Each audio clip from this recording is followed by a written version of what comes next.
Verdade, imparcialidade. Começa agora o programa A Hora da Verdade. Apresentação Carlos Frederico Gomes. Olá, amigos assinantes, estamos iniciando mais um programa A Hora da Verdade na sua TV+, canal 15 da Multiplay, e na sua Litoral TV, canal 5 da NET. Olhe, as últimas pesquisas, e agora são muitas pesquisas, né? Uma atrás da outra e vários tipos de pesquisas, nos traz a convicção que nós estamos sendo conduzidos. Nós estamos sendo conduzidos pelas pessoas que encomendam essas pesquisas. Todas elas têm preço. Todas elas têm um custo. E as empresas que estão pedindo para fazer essas pesquisas estão gastando para isso, tá certo? É uma coisa nova que não tinha anteriormente, é que quem geralmente participava na encomenda dessas pesquisas era um órgão de comunicação, que é necessário para que eles possam fazer até a sua pauta de jornalismo, de acompanhamento das eleições como um todo, e às vezes sindicato e às vezes confederações de indústria, coisa desse tipo. Agora, os bancos entraram nessa seara, né? E está aparecendo de tudo. Essa semana houve, só do Ibope houve duas. Houve do Paraná Pesquisa, houve de outros órgãos e outras entidades que solicitaram pesquisa, e a gente vê claramente uma disparidade tão grande que nos leva à sensação de que nós estamos sendo conduzidos por uma artimanha de induzir o eleitor a um fato que ele desconhece, né? Vamos raciocinar comigo aqui. Quem na realidade tem condições de aferir essa pesquisa para saber se ela é verdadeira? Não existe. O próprio pesquisador, a própria empresa que faz a pesquisa, faz questão de afirmar sempre que aquilo é um dado de ontem, nem de hoje. Porque no momento que ela vai ser divulgada, ela está sendo divulgada em relação, no mínimo, ao dia anterior. Então, todos eles são taxativos em afirmar que aquele é um dado do momento. Então, é muito bom pesquisa para induzir e para retirar do cidadão o direito de escolha, para apostar no voto útil, para poder induzir as pessoas para um caminho que eles querem que a gente siga. Por isso que os bancos agora estão dentro desse processo e cada vez mais pedindo pesquisa e influenciando nessas pesquisas. E é coincidência ou é providência que os candidatos que geralmente falam contra o sistema bancário, que explora o povo brasileiro há muitos anos, quando aparecem as pesquisas deles, eles não estão bem? É coincidência ou é providência? Passe a analisar tudo na eleição com a desconfiança necessária que nós temos que ter. As pesquisas que estão saindo hoje são claras em relação a uma coisa: polarização. Essa polarização é muito forte e muito importante para muita gente. Essa polarização tira de você a oportunidade de você escolher. Se não, vejamos, você vai votar no Haddad porque tem medo que o Bolsonaro ganhe a eleição. Ou você vai votar no Bolsonaro porque tem medo que o PT volte. A partir desse momento, você perdeu o seu direito de escolha. Você está escolhendo mais nada. Você não está avaliando se o candidato é bom, se ele é ruim. Você não está avaliando se tem proposta para o Brasil ou não. Você não está avaliando a condição das nossas crianças e adolescentes. Você não está avaliando que nós temos 35 milhões de pessoas abaixo da linha da pobreza. Você não está avaliando a violência no nosso país, uns 65 mil assassinatos só no ano passado. Você não está avaliando coisas graves que estão acontecendo no nosso país, que estão sendo deixadas à margem pelo simples fato de você odiar um ou odiar o outro. E a eleição que serviria para você fazer uma avaliação em relação à tragédia que a gente passou nos últimos 4 anos, o estelionato eleitoral que foi o governo Dilma, que prometeu coisas e entregou exatamente o que tinha acusado que os outros iriam fazer. Não se esqueça que o governo Dilma atacou, na época, a candidata Marina, porque ela iria trazer para o Ministério da Fazenda os banqueiros. E o governo iria servir aos banqueiros. O que é que acontece logo depois da eleição? A própria Dilma traz para o seu ministro da Fazenda o ex-presidente do Bradesco. E vai fazer a política neoliberal contra o pensamento de acompanhamento e de ajuda das pessoas mais pobres, que é o assistencialismo defendido na época pelo governo da presidente Dilma. O próprio Aécio disse a mesma coisa em relação à Marina, e naquele tempo destruíram a candidatura da Marina. O Aécio, que só se colocava como o arauto contra a corrupção, e que era a figura que combatia aquele estado de coisa terrível que acontecia no Brasil, que todos nós já sabíamos o que acontecia. Toda aquela estrutura corrupta que fazia parte do nosso país, na Petrobras, já tinha denúncia. O próprio processo de reeleição da Dilma já era muito complicado. O Aécio, naquele tempo, se insurgia como paladino da defesa da ética e da moral contra a corrupção do governo Dilma. O que foi que aconteceu? Se tornou o cara mais desprezível da política brasileira, porque era até muito mais corrupto do que ele dizia que combatia. Eu estou lembrando isso, que como na eleição passada eram dois extremos. Só muda um partido, o outro é o mesmo. Mas partido não quer dizer nada nesse país. Quer dizer nada. Coisa nenhuma nesse país. É importante que, se você quer votar no Bolsonaro, porque o Bolsonaro, você acredita que ele pode resolver o problema da segurança do país? Tudo bem. Você acredita que ele vai impedir de uma vez por todas de falar de sexo com as nossas crianças que têm 6, 7 anos de idade? Perfeito. Você acredita que o Bolsonaro vai impedir que uma filha sua, a sua esposa, esteja no banheiro com um homossexual, como tem gente que quer? Tudo bem. Perfeito. Perfeito. Você vai impedir que o governo se meta na criação, na religião da sua família, como está se metendo? Perfeito. Você escolheu dentro do que o Bolsonaro fala, das poucas coisas que a gente viu no plano de governo dele. Aí tudo bem. Mas se você vai votar no Bolsonaro só para derrotar o Haddad, aí, meu irmão, está errado.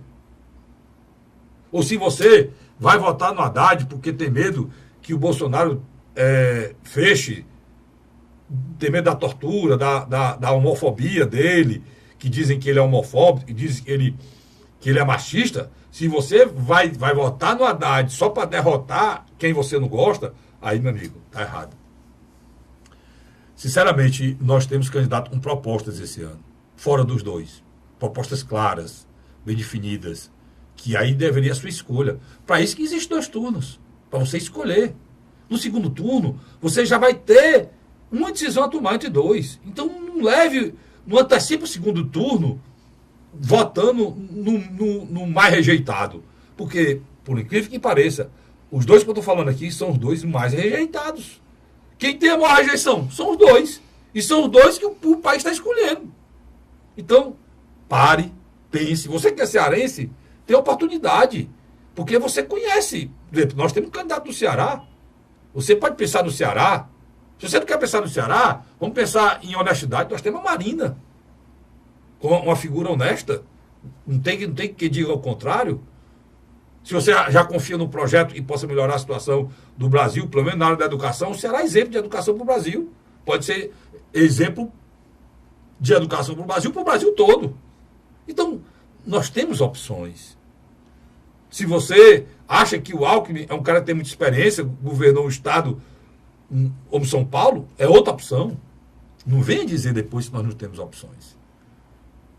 Se a sua opção é o Bolsonaro, que resolveu o problema da segurança hoje, na bala, amanhã, perfeito. Se você pensa assim como ele, perfeito. Se você acha que depois de tudo que foi feito contra o Brasil de corrupção, o mais importante foi o que o Lula fez, que a corrupção não vale nada, e você acompanha quem ele indicar, no caso é o Haddad não é candidato de nada, o Haddad é o candidato do Lula. Isso dito por eles mesmos. Não tem nenhuma nenhuma intenção de denigrir mais da Haddad, não. Ele mesmo se coloca como candidato do Lula. Ele mesmo se coloca como posto do Lula. Se você acha isso correto, votar por procuração, tudo bem, perfeito. Agora, se você vai votar num porque não gosta do outro, aí você está destruindo o Brasil. Se você tomar essa decisão, você está mostrando o seguinte: você não gosta do seu país e tem ódio ao seu país. É o que eu penso. Tá certo? É o que eu penso. E eu estou analisando aqui como cidadão e, como sempre, com a isenção e a imparcialidade que esse programa tem há anos na TV brasileira, aqui na TV Mais, eu faço ele há anos, há muito tempo, saí e voltei de novo, e também no programa Hora da Verdade, no rádio, só na Rádio Cidade há mais de 11 anos. Essa isenção é marca desse programa, por isso que ele fala a verdade, né? E vai ser sempre essa marca. E já estou aqui com o meu companheiro Luiz, para a gente falar justamente dessas pesquisas e colocam o Brasil, Luiz, como uma eleição atípica e decidida entre os mais rejeitados. Quer dizer, está indo para o segundo turno os mais rejeitados. Mas vamos aqui botar alguns pontos que são primordial. O sistema partidário faliu. A maior bloco formado nos últimos 24 anos de eleições presidenciais foi agora formado em torno de Geraldo Alckmin. E não fica em quarto lugar. Nem no terceiro ficou. Quer dizer, literalmente ela não vai para canto nenhum. Isso aqui já não é dito nem por mim, nem por você. É dito pelo governador Anastasia e pelo senador Tasso. Deixa eu só botar uma pimenta nessa história aí. Tem muita gente que disse que o Camilo tá com esses índices aqui estrondosos, né? Uhum. Por causa da coligação. Eu digo que não. Eu digo que não. Concordo com você. Porque tá aí, tem nada a ver com a coligação. Tem a ver se o cara é governador, está candidato à reeleição, se ele está sendo aprovado ou não pelo que fez do governo. Só ele e o Rio Costa da Bahia tem esse estondo de voto. Por exemplo, o próprio Wellington Dias aqui, que também caminha para a reeleição aqui no Piauí, e o Flávio Dino no Maranhão, não tem essa diferença tão grande em relação ao segundo colocado. Mas continue aí. É importante essa sua coligação em relação... A gente já tinha alertado sobre isso, né? E o Alckmin tinha levado o sertão, mas não queria dizer nada. E realmente aconteceu. Não. Por exemplo, Jair Bolsonaro está com 27. Se você pegar as últimas 3 pesquisas do Ibope, que sempre analisa num ambiente de aproximadamente, ou um pouco mais de 2.000 entrevistados, nas últimas 3 semanas, do dia 18, dia 24 e 26... Vamos aqui fazer uma média. Ele sai na primeira, dia 18, com 28, a segunda, no dia 24, com 28, e a terceira, no dia 26, com 27. Pronto. Dentro da margem de erro. Agradecer ao Luiz. Eu tinha, antes de começar o programa, tinha projetado com o Luiz, para a gente pegar... Já que está pegando o Ibope, e o Ibope teve uma pesquisa... Ela um em cima da outra. Um em cima da outra. Então, a gente vai pegar aqui... um infográfico. Dá para fazer um infográfico. Não, para fazer uma análise melhor... A tendência, porque um cara tem uma tendência de subida, outro tem uma tendência de descida, outro tem uma tendência de estabilidade. Então, com a pesquisa, a mesma pesquisa, né, o mesmo instituto, você pega a tendência. Então, nós temos aí 4, né, Luiz? 5. Não, botei as últimas 3 pesquisas. Mas se querendo, dá para botar mais, né? Dá, vamos lá de novo, só para repetir. No dia 18 de setembro, o Bolsonaro tinha 28. No dia 24, ele manteve os 28, e no dia 26, ele está com 27. O Haddad... A oscilação dentro da margem de erro. O Haddad, no dia 18, estava com 19, no dia 24, estava com 22, e agora está com 21, dia 26. O Ciro estava no dia 18 com 11, no dia 24 com 11, e agora, dia 26, com 12, me perdoe. O Geraldo Alckmin se mantém no dia 18 com 7, no dia 24 com 8, e dia 26 manteve o mesmo 8. A Marina Silva manteve-se com 6, no dia 18, no dia 24 com 5, e agora dia 26 com 6%. Pô, para aí, Luiz, vamos parar aí, vamos analisar o resto, não adianta não perder tempo. Deixa só a gente começar aqui. Vamos começar pelos os dois ungidos que dizem que estarão no segundo turno. Vamos começar com os dois, né, Luiz? Sem dúvida. Começar com os dois. Vamos falar do Bolsonaro. Eu vou fazer da minha impressão Vamos organizar aqui para dar certo. Aí você dá a sua impressão sobre o Bolsonaro. Eu vou dar a minha impressão. Eu acho que o Bolsonaro, ele vinha bem, ele vinha sempre oscilando. Quem ouvisse esses programas anteriores, meu do Luiz, a gente já dizia quando ele tinha 20 pontos que ele estava no segundo turno, você lembra? A gente dizia muito isso aqui. Porque ele tinha 15 ou 16% de intenção de voto na espontânea, que é uma coisa extraordinária. Ele, nesse perfil aqui de 27, ele tem entre 22 e 23 Pronto. espontâneo, O quer que dizer, é, um voto consolidado. Só para você entender, é quando o pesquisador faz a seguinte pergunta: se a eleição fosse hoje, em quem o senhor votaria? Aí você responde, é fulano de tal. A diferença da outra pergunta é a seguinte: se a eleição fosse outro e esses fossem os candidatos, aí você escolhe dentro da lista que ele lhe entrega em quem você votaria. Quando você diz o nome do candidato sem outros serem mencionados, o que é que acontece? Nesse momento, você marca você marca que a sua vontade, essa vontade, ela é formatada, ela é cristalizada, como diz o eleitor. Então, quando o cara tem isso muito alto, é sinal que ninguém vai mudar o voto. Ele já está no segundo turno, é o caso do Bolsonaro. Então, o Bolsonaro está no segundo turno. O que eu quero falar do Bolsonaro, e essa pesquisa me diz, eu posso estar errado, é que o Bolsonaro parou de crescer. Estabilizou. Por exemplo, isso é natural, porque você vai chegar... Tem um certo tipo de eleitorado, como eu falei aqui, que, como eu disse no meu comentário inicial, que quer que o problema da segurança seja resolvido logo, que não aguenta mais essa coisa de o Estado se meter na sua vida. Combate à corrupção. Quer o combate à corrupção. Então, esse eleitorado, a quantidade que tinha pensando assim, já está lá. Detalhe, já se definiu. Posso lhe interromper? Pois não. Só para lhe ajudar? Esse eleitorado que gosta desses temas está concentrado na região sul, onde ele lidera com folga, região sudeste, onde ele lidera também centro-oeste, aonde eles levam em consideração esses temas, que é o tema da segurança pública e um tema voltado para o campo moralista. Aí teve outro, então, vamos analisar junto nós dois o Bolsonaro aqui, se eu me interrompo não, se você quiser, Luiz. Já tem outra coisa fundamental, houve um crescimento por conta do atentado, da facada. Mas aquilo que nós colocamos em primeiro plano, falamos também a primeira vez em rede nacional, o voto encabulado do Jair Bolsonaro, aquele cara que tinha vergonha de se assumir, ele se assumiu. Pronto. Já era uma parte então, já é uma parte desse crescimento. Já era voto dele. Mas o cara tinha vergonha de declarar o voto nele. Nós vamos terminar o Bolsonaro no primeiro bloco para a gente ir para o segundo bloco com outro... Haddad Ciro. O Haddad Ciro. Só terminando o Bolsonaro no primeiro bloco.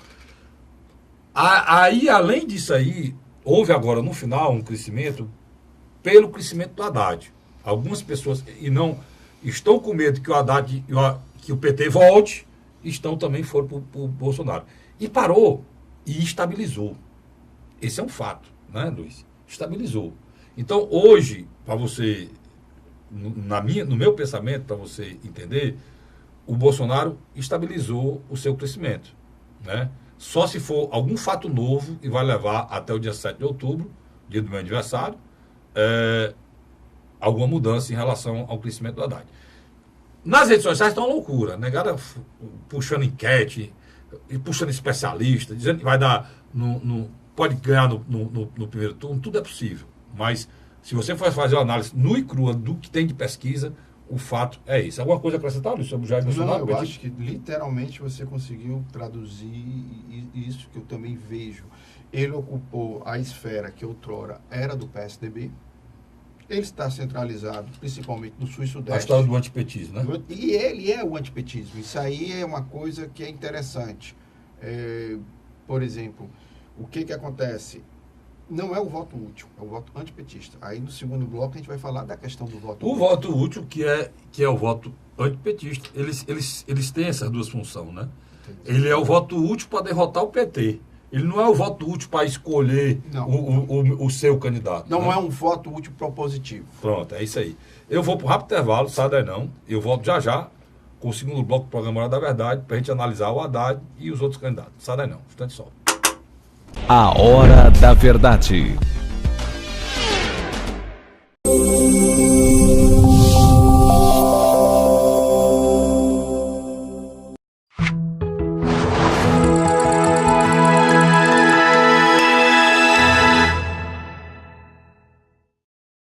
A Hora da Verdade. Estamos de volta com o segundo bloco do seu programa, do meu programa, do nosso programa, Hora da Verdade, na sua TV Mais, canal 15 da Multiplay, e na sua Litoral TV, canal 5 da NET. É isso, Luiz? Exatamente. Exatamente. E é interessante, agora é Litoral TV, você não erra de jeito nenhum. Eu só chamava TV Litoral. Era natural, quase sempre a gente faz esse trocadilho. Luiz, deixa eu dizer uma coisa aqui, cara. A gente analisou o Bolsonaro no primeiro bloco e eu acho que é isso aí. Quem disser diferente não tem. O que o Bolsonaro, tem pessoas querendo que ele ganhe no primeiro turno, mas para isso acontecer, vocês que são bolsonários, né? Bolsonaros, Luiz? Bolsonaristas, vocês têm que criar um fato novo, porque para mim estabilizou aí. O Haddad, Luiz. O Haddad tinha 4 pontos, 3 pontos. Deixa eu dar um dado aqui importante. Não. No dia 11, quando foi decidido que literalmente o Lula não podia ser candidato e o partido tinha algumas horas para fazer a mudança de chapa, o Haddad sempre saía na casa dos 4% a 8%. Na primeira pesquisa em que ele era o candidato oficial do Partido dos Trabalhadores, no dia 18/9, no Ibope, ele foi para 19%. Ele saiu de 8% para 19%. Quer dizer, ele teve um crescimento de 11%, que é natural. Houve maciçamente a história que Fernando Haddad era o candidato Lula. Mas é interessante, no dia 24/9 e no dia 26/9, ele estabilizou entre 22 e 21. Ele já não está mais... Mas foi o resto. Aí depois do 11 para 21, que foi um cast vertiginoso, né? Uhum. Esse aí é o resto, foi o resto das pessoas que tomaram conhecimento que o Lula tinha ungido o Haddad para ser o seu representante. Nesse instante eu estava no meu programa de rádio, Luiz, e... Qual é o horário, Carlos Federico? De 9 às 10, na Rádio Cidade AM 860, de segunda a sexta. Vou até levar lá essa semana para a gente fazer uma análise do programa comigo lá. Se o ouvinte quiser participar do seu rádio, ele não pode fazer uma pergunta ao ar, mas ele pode deixar um questionamento. Qual o telefone? Ele pode ligar 32617000, que a nossa secretária Cristina atende, e ele faz a pergunta que ele quiser. E pode participar também do Zap. Se ele entrar na Rádio Cidade AM 860, o Zap do programa, ele é divulgado maciçamente. Eu não estou lembrando o número aqui, não. Mas ele é lembrado maciçamente na própria rádio. Então, ele entra também no Zap, faz sua pergunta pelo Zap. Mas não se preocupe, não. Quando o nosso querido Ayrton for fazer a edição desse programa, ele vai colocar aqui o número desse Zap. Certo. Então, pronto. Deixa eu só lembrar isso aí. Então, hoje, Luiz, o cara me fez um questionamento seguinte. Eu falei dessa representatividade do Lula, e eu quero que você me interrompa para te analisar junto aqui, que o Haddad era o Lula. Você vê que saiu até aquelas fotos do pessoal do Lula, do Haddad com aquela máscara do Lula, né? A propaganda inicial não é isso? E botaram Lula é Haddad, Haddad é Lula. Então, uma perspectiva sempre foi essa. Então pronto. Então, o cara me perguntou que eu disse que o Lula... Uma estratégia inteligente. Eu disse que eu disse que o Haddad... Vamos tirar o chapéu. Eu questiono o ex-presidente Lula no campo moral. Mas o presidente Lula... Ele foi um animal político em todos os sentidos.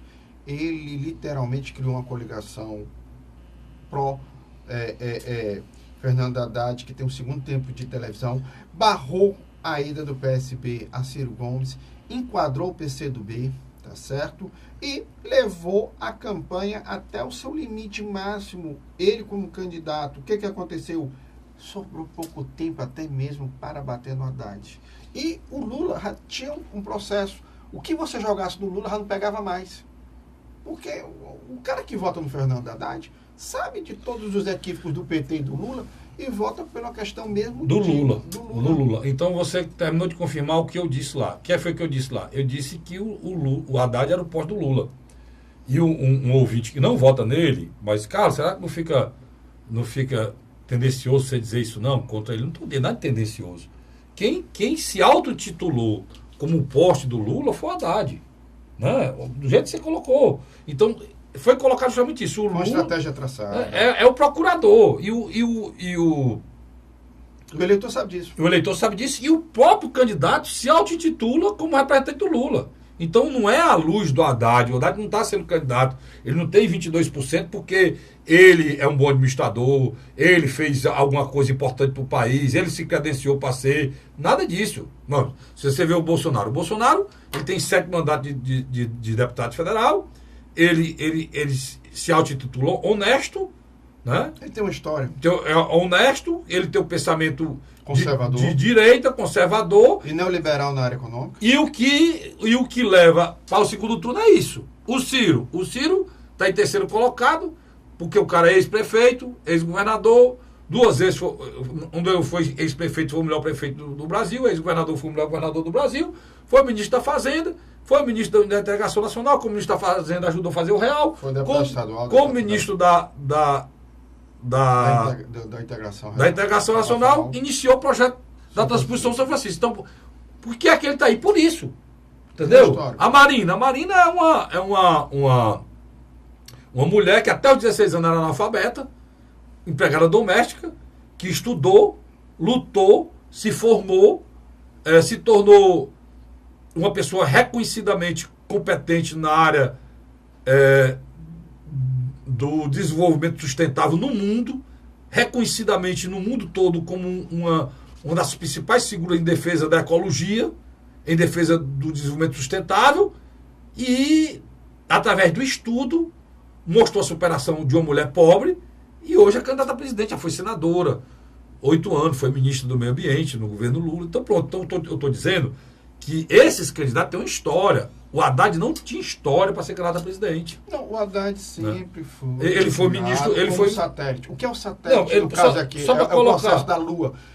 A Lua só brilha por quê, Carlos Frederico? Por causa do Sol. Do Sol. Então, o que acontece? Toda a história pessoal do Haddad é mérito dele. Conseguiu vencer na área do campo educacional. Mas quando você parte para o campo político, ele teve sempre o auxílio do ex-presidente Lula. Ele não tem luz própria, Luiz. Ele foi ministro da Educação, foi prefeito de São Paulo e agora é um candidato competitivo. Por quê? Antes disso ele foi o quê? Só professor da universidade. Pronto, então ele é um professor da universidade que o Lula escolheu para ser ministro e o Lula botou para ser prefeito de São Paulo. E como prefeito de São Paulo, eleito pelo Lula, ele não conseguiu ser reeleito. Também tem isso. Entendeu? Então ele não tem luz própria. Então, só para fechar o raciocínio... Não, no campo privado, pessoal dele, ele tem. Não, eu estou dizendo luz própria... Na política, não. Ele não tem história de política. Então, por não ter história de política, eles não tem nenhuma coisa errada para ele se auto-intitular o poste do Lula, não, cara. Não, ele aceitou. Ele aceitou, isso que eu estou querendo dizer. Então, a pessoa que achou que eu não estou criticando nada. É um fato. É um fato que ele aceitou e que o Lula colocou... Como, o que é que o Lula... Mas por que é que o Lula não botou? Mas, Carlos, qualquer um que o Lula botasse ia ser mentira. Se ele botasse o Eduardo Suplicy, quem ia para lá é o Eduardo Suplicy. O Eduardo Suplicy tem uma história em São Paulo. Paulo Paim. Se botar o Paulo Paim, quem ia para lá era Paulo Paim. Paulo Paim tem uma história de vida e de luta no PT e lá no Rio Grande do Sul. Se botasse Camilo Santana é o governador do Ceará, que tem uma história como governador do Ceará. Tem o que dizer o que ele fez durante os 4 anos no Ceará. Deixa eu lhe fazer uma pergunta bem objetiva. Quando você olha Fernando Haddad, você se lembra mais do Lula ou do Fernando Henrique Cardoso? Eu nem sei. Eu acho ele muito mais parecido em todos os sentidos ao Fernando Henrique Cardoso. Eu não sei, Luiz. Porque ele fala muito da vida dele como acadêmico. Quer dizer, ele destua da história do Lula, que o Lula dizia que veio de baixo, que não precisou passar. Não, mas ele não tem nada a ver com isso. Não, estou dizendo. Mas ele não tem nada a ver com isso. Por exemplo, se o Lula tivesse escolhido uma pessoa para apoiar com a imagem parecida com a dele, ele já tinha certo laço. Não. Ele não é do partido dele, estou falando fora do partido dele. Ele tinha a figura da Marina Silva. Isso eu entendi. A Marina Silva é a figura que se ele quer representar uma pessoa pobre que venceu na vida, que lutou, que galgou o jamais esperado, a história de vida parecida com a Lula no Brasil, me permita a vocês, muito mais bonita que a do Lula, é da Marina Silva. Porque ser mulher, ser negra, ser filha de nordestino morando no norte do país, no Seringal, chegar onde ela chegou, meu irmão, é muito mais. A história de vida dessa mulher é espetacular. Então, estou só querendo dizer, só para pontuar como a coisa deve ser olhada. Então, o Haddad cresceu sendo um poste, muito bem explicado pelo Luiz, a questão do satélite, é o poste do Lula e ele aceitou. E aceitou sem nenhum problema. Então, ninguém vem dizer que é pejorativo, que você está criticando nada. Ele aceitou essa condição de procurador. Não quer posto, não, é procurador do Lula. Ele é o procurador do Lula sendo presidente da República. Tanto, toda segunda-feira ele vai visitar o Lula. É o dia que ele não faz campanha. Ele vai visitar o Lula em Curitiba para fazer a agenda dele da semana. Ele até reabriu a carteira dele da OAB para fazer Isso, reabriu a carteira para, como advogado, ele pode fazer essa visita e dizer e ouvir o que o Lula quer que ele diga durante a campanha. Sem dúvida. É exatamente isso. Carlos, Vamos para Ciro Gomes. Ciro Gomes, na minha avaliação, é a terceira via, consolidou-se. Consolidou-se. E interessante, mesmo ele perdendo capital político na região Nordeste, ele consegue se recuperar pegando capital político no Sul, Sudeste e Centro-Oeste. Aquilo que nós tínhamos avaliado é um eleitor que não aceita a polarização e não aceita ser o voto anti-Bolsonaro ou anti-PT. Ele quer uma alternativa, ele quer algo que, na concretude, prove-se que não representa esses dois discursos radicais nesse momento onde o Brasil precisa de uma certa serenidade. Você, Luiz, você tocou nesse ponto, eu quero explorar esse ponto aí. Você não acha que o Ciro não está explorando isso como deveria? Eu acho que... A campanha dele não está sabendo isso. Vou te dar um exemplo, cara. O Alckmin, não estou falando do Alckmin, não, depois de falar do Alckmin. Mas o Alckmin está fazendo uma campanha que não diz respeito a ele, diz respeito ao Ciro. Entende o que eu estou dizendo? O Alckmin está dizendo, se você quer derrotar o Bolsonaro, ou você quer derrotar o PT, você vote em mim. Se você quer impedir do Bolsonaro, você não tem que mandar o Bolsonaro. O Bolsonaro não presta. O que é que eu estou querendo dizer? O único cara nessas projeções do Ibope que derrota Bolsonaro no segundo turno. E o Fernando Haddad? E o Fernando Haddad derrota mesmo, com distância. É Ciro Gomes. Se você colocar Haddad e Bolsonaro, dá empate técnico. Na margem, se você botar. Fernando Haddad e também o Bolsonaro é mais técnico. Empate técnico, se você botar Marina e Bolsonaro. Literalmente. Mas é empate técnico. O Bolsonaro não derrota a Marina, é empate técnico. Estou entendendo o que você quer dizer. Todos são empate técnico. O único cara que derrota, vamos falar do Bolsonaro. O único cara que derrota o Bolsonaro com a margem de 9 pontos percentuais chama-se Ciro Gomes. E se você botar Ciro Haddad, é a mesma coisa. Agora, deixa eu ver. Então, a história do voto útil, quem está usando? É o Alckmin. O Alckmin diz, olha, se você quer impedir que um chegue, que o outro chegue, vote. O outro problema, Alckmin, está a 4 pontos percentuais do Ciro. E ainda tem mais uma coisa, a menor rejeição dos 5, Luiz. E baixou mais ainda a rejeição dele, apesar... O que quer dizer com isso? Porque a rejeição, quando a pessoa não é conhecida, ela é baixa. Mas quando a pessoa já tem um recall como o Ciro, que já tem 3 campanhas, né? A rejeição baixa, porque é baixa mesmo. E a rejeição dele é 16%. Então, a rejeição baixa quer dizer o quê? Potencial de crescimento. Por que é que eu acho, eu tenho quase segurança que o Bolsonaro não cresce mais? Por causa da rejeição dele, que é mais de 40%. Então, se você bota 40% do voto de jeito nenhum, e tem 30 votos dizendo que vota, se o seu morro deu 70%. Já foi o eleitorado todo, entendeu? Então, é justamente isso. O Ciro tem uma rejeição de 16% só.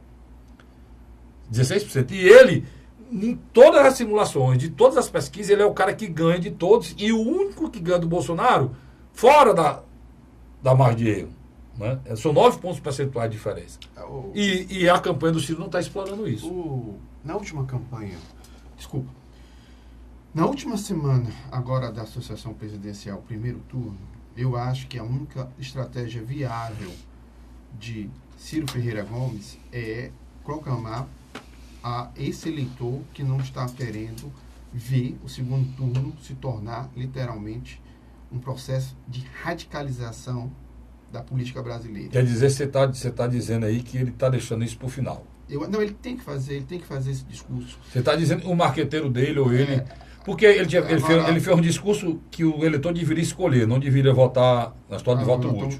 Não deveria votar baseado em pesquisa eleitoral. Como eu falei aqui. Né? Mas só que é um detalhe importante.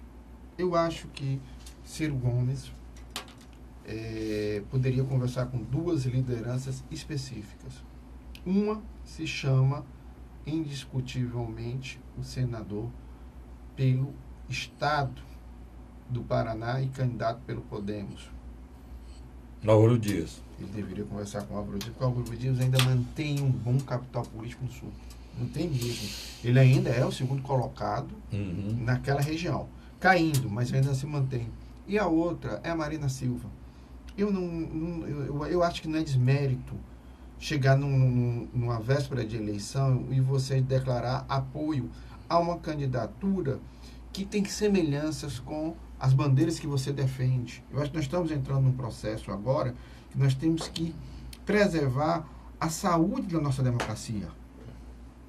Eu acho que nós chegamos a um ponto aonde nós estamos caminhando para ver duas candidaturas que literalmente vão se degladiar no segundo turno, pouco terão de propostas elementares para resolver os problemas da nossa nação, e o pior de tudo isso, esse eleitor que fez uma escolha no primeiro turno, votando de acordo com o que ele achava que era o candidato melhor, quando ele vê aquele candidato já se direcionando e dando uma aula de civilidade e questões cívicas, ele pode acompanhar.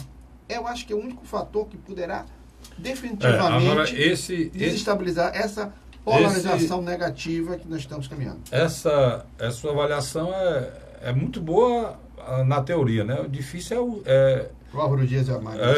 O Fernando Henrique Toteu falou isso essa semana, marcaram a reunião, não foi ninguém. Mas aí é brincadeira, né? Não foi apoiar o Geraldo. Não foi ninguém. Não foi ninguém. Eu acho que isso é uma decisão, e o que o Luiz está falando poderia acontecer se o Ciro procurasse a Marina, né? E sentasse os dois e... O próprio Álvaro Dias. O primeiro um, depois o outro. Primeiro um, depois o outro, né? Não... Por exemplo, a decisão de um poderia até levar a decisão do outro. Eu também acho. Que seria um movimento para tentar que o centro, que as pessoas que não querem esse Fla-Flu... O Fluminense está tão fraco. Fla-Flu não quero Corinthians e Flamengo, e houve agora na Copa do Brasil, não quero que isso aconteça, porque o que é que acontece, pessoal? O problema é que a eleição é só um movimento democrático de escolha de um futuro governante, em que essa escolha é feita. O governante vai governar o país. E as atitudes dele vai definir boa parte do que vai acontecer na nossa vida. E esse é o grande problema. O que irá acontecer depois da eleição. No caminho que a gente está indo hoje, a gente terá um governante governando contra metade da população. Isso será péssimo para esse país, que eu não sei se aguentará. O tecido social nosso está desgastado, não sei se ele vai aguentar, né? Não sei o que é que pode acontecer. O que é que pode acontecer, cara? Muita coisa. Nós temos inúmeros países aí que foram destruídos por movimentos, por greve geral, ou seja, as pessoas não querem o bem do país, quer só destruir o governo que lá está. E a situação que nós vivemos hoje está muito para isso. E se a gente for com essa polarização para o segundo turno, a tendência que isso aconteça é muito grande. Infelizmente é muito grande. Eu vou para o rápido intervalo e volto já com o terceiro e último bloco do seu programa, do meu programa, do nosso programa, A Hora da Verdade. Sai daí não. A Hora da Verdade.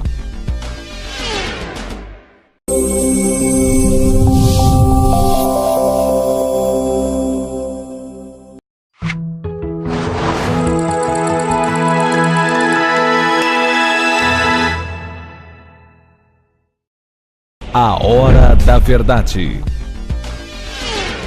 Estamos de volta com o terceiro e último bloco do seu programa, do meu programa, do nosso programa Hora da Verdade, na sua TV Mais, canal 15 da Multiplay, na sua Litoral TV, canal 5 da NET. A gente já falou do Bolsonaro, a gente já falou do Haddad, a gente já falou do Ciro, agora vamos falar do Alckmin.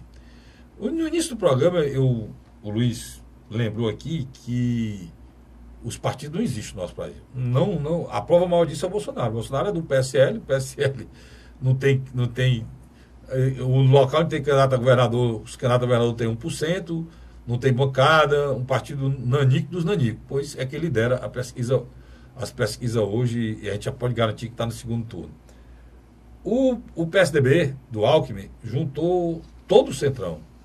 Você vê, eu trabalho na Rádio Cidade AM 860, tem meu programa A Hora da Verdade no rádio, dele nasceu isso aqui na televisão, e quase toda a propaganda que sai lá, no espaço, eu sou obrigado a dar, porque a lei eleitoral manda no meu programa, é do Geraldo Alckmin, né? Quando sai uma, é duas palavras, do Geraldo Alckmin é quase tudo. Então, O tempo de televisão não se viu para nada, os partidos juntos não se viram. O Geraldo Alckmin estabilizou aí em 8% e se polarizar mais, ele cai. Né? E é uma candidatura que sofre de vários males. Ou um deles é o que está acontecendo com o PSDB. No momento em que ele está discutindo no debate, falando de corrupção, você tem a prisão do irmão do governador do Paraná, que é do PSDB, ex-governador, que saiu há poucos dias como ele, do governo, Beto Richa, e foi preso, foi solto, o Gilmar soltou, senão estaria preso ainda, e agora o irmão do governador foi preso, e o primo está sendo preso. Quer dizer, a corrupção desenfreada nos governos do PSDB. Luiz, é um dos motivos também, né? O PSDB perdeu toda e qualquer bandeira, não tem mais bandeira de nada, né? Carlinhos, quando o nosso telespectador estiver assistindo pela primeira vez na quinta-feira e pela última vez na terça-feira da semana seguinte, o que vai acontecer? Terá provavelmente a candidatura do Geraldo Alckmin desidratado mais ainda. Ele não vai fazer o efeito que o Aécio Neves fez em 2014. Na última semana, passar a Marina e ir para o segundo turno. Quem tem essa possibilidade real de fazer, ainda tem essa possibilidade, é Ciro Gomes, né? Agora, a coluna Radar da revista Veja, online, que na última quinta-feira, dia 27, colocou literalmente que nem Antônio Anastasia e nem Tasso Gereissati acreditavam mais numa virada tucana. Nem acredita, inclusive tem pessoas tomando posição aí nos estados, né? A Anastasia já está fazendo a campanha junto com o Jair Messias Bolsonaro. Os comitês informal já estão funcionando. E eu não sei como vai o PSDB. João Dória também. O PSDB está sinalizando aí o Luiz com essa história, que o PSDB pode apoiar o Bolsonaro no segundo turno. Eu não sei como o Alckmin vai dizer que agora o Bolsonaro é gente boa, né? E o que ele bateu no Bolsonaro nesses dias não foi brincadeira, né, Luiz? A grande verdade, Carlos Frederico, é que o PSDB vai ter que se reinventar. É um partido O PSDB falido, vai ter que mudar até a sigla. Mas é um partido falido. É um partido falido. E vou lhe dizer uma coisa, e o Tasso Gereissati, na última declaração que deu, ajudou a terminar de acabar. Eu acho que, na minha avaliação, até a permanência do senador Tasso Gereissati na sigla é algo que ele mesmo vai ter que repensar. Luiz, tu entendeu aquele movimento como, hein, cara? Aquele movimento... Esvaziamento, eu entendi. Aquela declaração do Tasso se viu como argumento.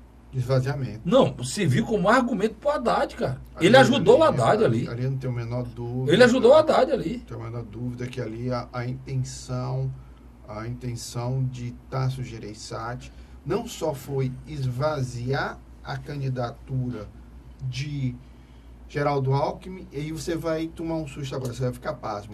Eu acho que ele tentou ajudar Ciro Gomes. Ele tentou, na minha avaliação, porque quando você desestabiliza Geraldo, porque o Geraldo Alckmin hoje tem um universo voltante de 6% a 8%. É um eleitor mesmo tucano. Esse eleitor já não vai mais para o Jair Messias Bolsonaro. Eu tenho para mim que ele fez um questionamento interno para que uma parte daquele eleitor, quando chegasse à véspera do final do primeiro turno, não fosse para Jair Bolsonaro, mas fosse para uma candidatura que representasse um pouco mais o perfil do PSDB histórico. Ciro Gomes é muito mais próximo do que isso. Eu acho que, se isso aconteceu, eu não sei. Eu sei que quem ele ajudou de imediato, e aí eu tenho certeza, foi Haddad. Porque o Haddad, em três debates, usa a frase... Não, ele está usando até agora. Até a frase em entrevista na Globo, usou a frase... Jornal Estado, na Globo, em debate, usa a frase do... No SBT. Usa a frase do Tasso Gereissati para justificar os erros do PT. Ali ele foi de lascar, cara. Aí quando você pensa que você não viu nada em política, você vê um negócio daquele, você fica horrorizado, né? Mas vamos para a Marina, né? Vamos sair do Alckmin, vamos para a Marina. A Marina desapareceu. Mas, Luiz, aí está um negócio interessante, né, cara? Que eu estava analisando. Você analisando o Ciro e a Marina, são duas candidaturas muito parecidas, estavam muito próximas, né? A Marina na frente do Ciro, o Ciro colado nela, depois o Ciro passou, ela ficou próxima. Até 3 semanas atrás ela era a segunda colocada. Aí que você tem que entender a força do Ciro dentro desse processo. A Marina é importante para te ajudar isso. Eu estava analisando isso. O que aconteceu com a Marina era para ter acontecido com o Ciro, Luiz. Sim, sim. Porque os votos do Ciro e da Marina eram votos que eram do Lula, né? Que assim, era voto e tinha que na hora que definisse a candidatura do Lula, iriam sair, né? Porque eram votos do Nordeste, né, Luiz? Você se lembra que quem liderava as pesquisas no Nordeste era ela e o Ciro, né? Então, os dois tiveram perda. Só que o Ciro cresceu em outros lugares, né? E a Marina não. Então, o Ciro cresceu ao ponto de neutralizar a perda com a indicação do Haddad como o procurador do Lula, né? Sem dúvida, sem dúvida. Ah, mas aí há um detalhe mais importante. Literalmente ela não estava preparada. Essa foi uma candidatura na qual eu acho que a Marina não compreendeu que aquele capital político que ela acumulou na campanha de 2000 e 2014 era volátil. Ela podia se evaporar. Não se tornou algo sólido. Poxa, ela terminou em 2010 com 20%. Terminou em 2014 com 22%. Ela vai terminar essa campanha com 5% ou 4%. Mas as duas campanhas anteriores eram partidos pequenos, mas eram partidos com mais solidez, Luiz. A de 2014, principalmente. Porque era uma coligação. E era um partido que tinha disputa.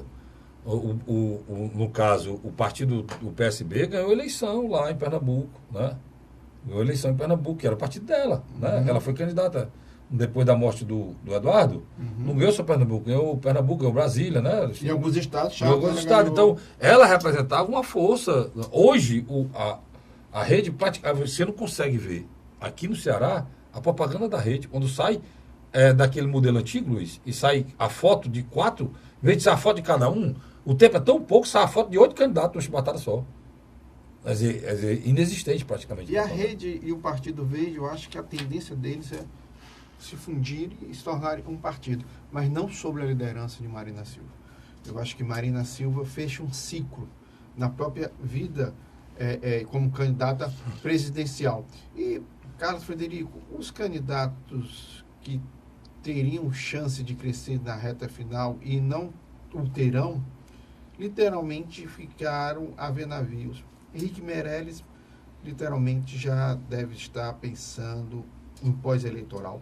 João Moedo, que tentava massificar o seu nome e tentava se tornar uma pessoa conhecida, eu acho que esse já conseguiu o que queria. Álvaro Dias não conseguiu ser o tucano fora do PSDB para o eleitorado. Eu acho que esse eleitorado acabou... Eu acho que o pensamento do Álvaro Dias, ele sabia do desgaste do PSDB e achava que o eleitor do PSDB poderia vê-lo como a saída, né, do mesmo pensamento PSDBista, só com dignidade, o cara que combate a corrupção, com o pensamento, inclusive, econômico do PSDB, mas ele não conseguiu ocupar esse espaço. O Boulos, na minha avaliação, ele conseguiu uma coisa inacreditável. Falir o PSOL. O PSOL é um partido falido em termo ideológico, porque, vou dizer uma coisa, você olha para o PSOL, você só vê a puxadinha do Partido dos Trabalhadores e da campanha do Haddad. Mas sabe, foi isso, Luiz? Foi aquele movimento que ele fez de defesa do Lula que estabeleceu o puxadinho, antes da campanha. Antes da campanha, ele e o PCdoB, com a vice do Haddad, a Manuela, estavam dentro do PT, da defesa do Lula, como se fossem do PT, né? Então, concretizando esse seu pensamento de puxadinho aí. Coisa que não acontecia antes. Porque o pessoal antes, ele queria se distanciar, ele se distanciava com uma esquerda mais pura, mais honesta, mais diferente. Lembra disso, né? O Imael, eu acho que literalmente a democracia cristã, que era antigo PSDC, é um partido que não vai passar na cadeira de barreira. A Vera Lúcia, do PSTU, cumpriu o papel dela, que é fazer uma discussão... É o contraponto que o pessoal fazia antes. O pessoal não fez agora. O PPL, com o filho do João Goulart, que também usa o nome de João Goulart, na minha avaliação, também é uma campanha que não tinha o que mostrar. Em síntese, esse é o cenário que nós analisamos. 3 candidaturas estarão nas próximas horas, nos próximos dias, mais especificamente, tentando ocupar 2 vagas que irão para o segundo turno. Eu, pessoalmente, acho, não sei se você concorda comigo, que o Jair Bolsonaro já chegou lá. E eu acho que está entreaberto a chance de Fernando Haddad e Ciro Gomes. Por quê? Porque só depende do Ciro Gomes levar um tom e discutir com um eleitorado que não quer essa polarização. Foi interessante ver subindo as escadas para participar, para gravar o nosso programa aqui. E eu vi uma senhora no telefone falando assim, vai votar em quem? Aí eu disse, não, eu vou votar no Ciro, porque ele pelo menos a gente já conhece e é daqui, é de casa. É melhor dar por de casa do que por de fora. Eu achei interessante, eu acho que o Ciro conseguir um crescimento no Ceará, que seria mais fácil, né? Até o crescimento no Ceará, já podia, do Ceará, fazer uma arrancada para tentar chegar como a terceira via, como você fala sempre. Luiz, só lembrando, nós tivemos também aqui o resultado das pesquisas para o governo do Estado, né? E consolidou-se o já esperado. O já esperado. Não há a mínima possibilidade de haver segundo turno. O governador Camilo Santana, que tinha 64, foi para 68, foi? Só para ser exato, cresceu 2 pontos. Também o general cresceu 2 pontos, tinha 5, passou para 7. O Cid ficou com uma pontuação igual na margem de erro ao do próprio candidato a governador, foi para 64 pontos também. A única coisa que está aberta é a segunda vaga do Senado, né? Porque o Cid também está com uma pontuação muito... É a segunda vaga, o Eunice está, segundo as pesquisas, com 30 pontos, e tem 40. Duas candidaturas... 40. Não, 30, não? Desculpa. 30. O Eunice está 40% dos votos. Mas eles já chegaram o valor exato. E tem 2 candidaturas, a da Mayra e a do Eduardo, né? Girão, com 10, Eduardo Girão com 10 e a Mayra com 9 pontos, né? Então, aí há ainda condição de haver uma disputa. Muito ruim para o senador Eunício. Mais uma denúncia que apareceu ele em relação ao Denox, secretário de Recursos Hídricos, e uma delação, né, Luiz? E saiu aí no Jornal Nacional, acusando de ter cobrado uma propina aí na liberação do recurso do açude Figueiredo, né? Figueiredo, não é o nome do açude, Luiz? Quem é homenagem ao ex-presidente Figueiredo. Aqui no estado do Ceará. E mais um problema para ele resolver em plena eleição, que é uma coisa complicadíssima. Então, no Ceará, as cartas estão mais ou menos definidas, né? E o governador Camilo Santana, com percentual na pesquisa, acho que é o maior do país, né, Luiz? Ele passa do governador da Bahia. Que também qual é o percentual aí, Luiz? 70%. Dá o quê mesmo, real? Eu no jornal era daria, não. Você está botando os votos úteis, não? Não, peraí. Não.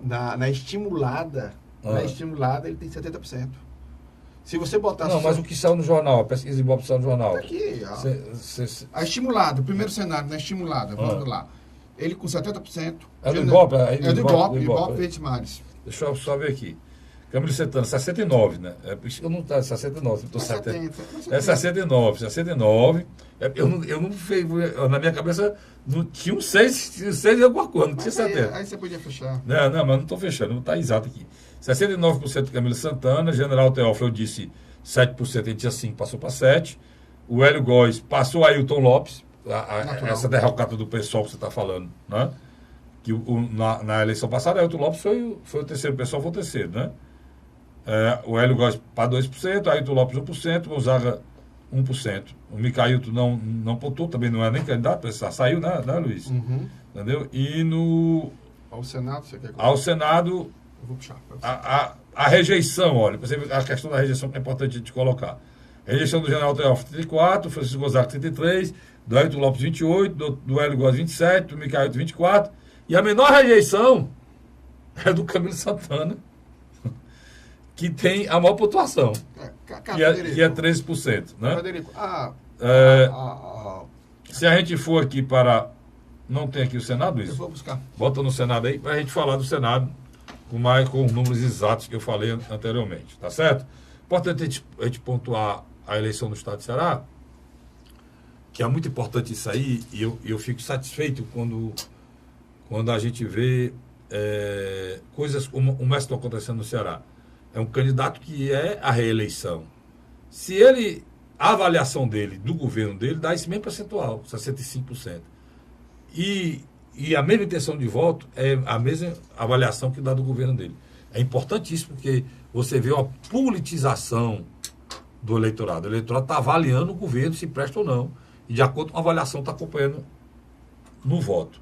Independente das figuras que apoiam ou não. Independente de cabo eleitoral ou não. Independente de influência de outros, entendeu? E que antigamente mudavam tudo isso. A segunda pesquisa Ibope TVV de Desmarco Intenção do Senado tem o seguinte número. Para você... Em relação ao primeiro e segundo levantamento, eles fizeram... Pois é. E o ex-governador Cid Gomes saiu de 55 para 60. Divulgado no dia 16 de agosto para 64%. Né? Muito próximo do mesma intenção de voto do candidato a governador. Enquanto o senador Eunício, candidato à reeleição, passou de 37 para 39. Eu disse não era 40, é 39. Eduardo Girão cresceu 1 ponto. Tem 10. E Maiara Pinheiro, do PSDB, subiu de 3 para 6, tem 9. Em seguida, o Pastor Ribeiro, com 3% da intenção de voto. Na primeira pesquisa, ele tinha 7, né? Caiu. Pastor Simões e Ana Carina, ambos do PSOL, oscilaram de 4 anteriormente para 3 e 2% respectivamente. Assim como esta última, João Saraiva, que tinha 4 de preferência em 16 de agosto, agora tem 2. Alexandre Barros oscilou de 3 para 1 e desempenho idêntico do candidato Magela, do PSTU, e Rubens e Roberto Brus, do PTC, que tinham 2 e agora tem 1%. No primeiro levantamento, Badavio do Podemos não havia sido incluído e nesta pesquisa não pontuou. O percentual de votos brancos e nulos para uma primeira vaga oscilou de 15 para 12, enquanto da segunda vaga era de 22, agora é 21. Está aí a pesquisa do Senado, não tem mais tempo para nada, Luiz. Mas mostrando que ainda tem uma coisa aberta aí para decidir a segunda vaga do Senado. Luiz, para encerrar, diga aí, rapidamente. Não, eu acredito, eu discordo de você. Eu acredito que a eleição tranquila de Camilo Santana, você tem a consolidação da primeira e segunda vaga com Cid Gomes e Eunício, e você vai ver agora, nos próximos dias, como vai ficar esse palanque aqui de Ciro Gomes e de Fernando Haddad no palanque de reeleição de Camilo Santana. Por quê? Na minha avaliação, querendo ou não, as duas candidaturas representando esse bloco, cada um vai centralizar uma campanha presidencial. A de Cid com Ciro Gomes, a de Eunício com Fernando Haddad. E quando sair o resultado final, a gente vai também ter uma dimensão de como esses palanques vão estar fortes para o segundo turno. Obrigado, Luiz. Eu que agradeço. A você, assinante, muito obrigado. Obrigado pelo carinho, obrigado pela audiência. Eu volto na próxima semana, se Deus quiser, com mais um programa Hora da Verdade. Até lá.